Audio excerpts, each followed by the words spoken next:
So I just came across something in my Book of Life Recovery. It's a 12-step program that I'm going through at my church. And just a couple days ago, I posted something on their Facebook page because I just thought it sounded very profound to me. And normally I don't post stuff like this, but I felt the need to. And it's signed by E.H. So I'm going to read it real quick. You tell me that you're hopeless. You want your life less than your death. But if you jumped into a pool right now, I know you'd hold your breath. So I know that it's not hopeless, but that your hope's just hard to find. And if I showed you all you can become, I know you'd change your mind. You might have hit rock bottom, but it's the perfect place to start, where the only thing that you can hear is the beating of your heart. You may have to almost lose it to remember what you've had, and that there's been a share of good times mixed in between the bad. So don't wait for the ending until your last breath starts to leave, before you finally remember how much you like to breathe. I felt so compelled to post that on our Facebook page, Renew, the 12-step program and it's, based on the Bible, or with biblical stories to kind of go along with your steps, and it's for people in recovery, any sort of life recovery.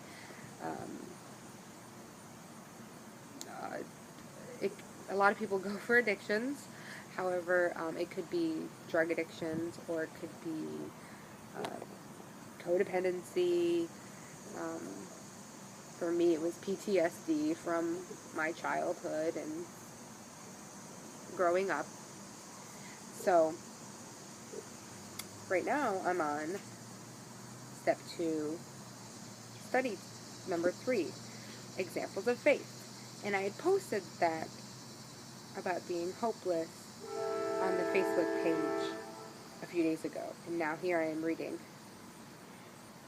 the next study in step number 2 that we are doing tonight. Our hope is found in our faith. In fighting our addictions or our problems, we have often been filled with hope, only to have our hopes dashed time and time again. With this step, we have come to believe that hope alone, without faith, sorry if you can hear the train, it's super distracting. Without faith, and this is another thing that's happening during this process. I have become so distracted and so honed in on this idea of this poem regarding hopelessness and wanting your life less than your death, just how empty that is. And then coming to read study number 3 and reading, in fighting our addictions, our problems, our problems, we have often been filled with hope, only to have our hopes dashed time and time again. With this step, we have come to believe that hope alone, without faith, in someone more powerful than we are, is simply empty and meaningless. Hope in ourselves is simply more of our powerless self-sufficiency. We cannot make our hopes a reality by ourselves. Otherwise, we wouldn't be where we are, and we wouldn't be studying this step. Genuine hope is built on a foundation of our own powerlessness by placing our faith in God's almighty power. Because we can't literally see God's almighty power, we must exercise faith when we choose to believe in that power. So again, hopelessness, and then our hope is found in our faith. So when you have these moments where you're feeling entirely hopeless, think to yourself, what am I putting my hope in right now? Am I putting my hope in a person? Am I putting my hope in a situation? Am I putting my hope in myself that maybe I can do this thing that I want? Or am I handing it over to God and praying to Him and saying,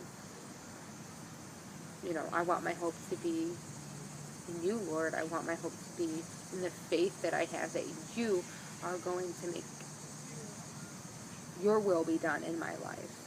And sometimes what we have hope in,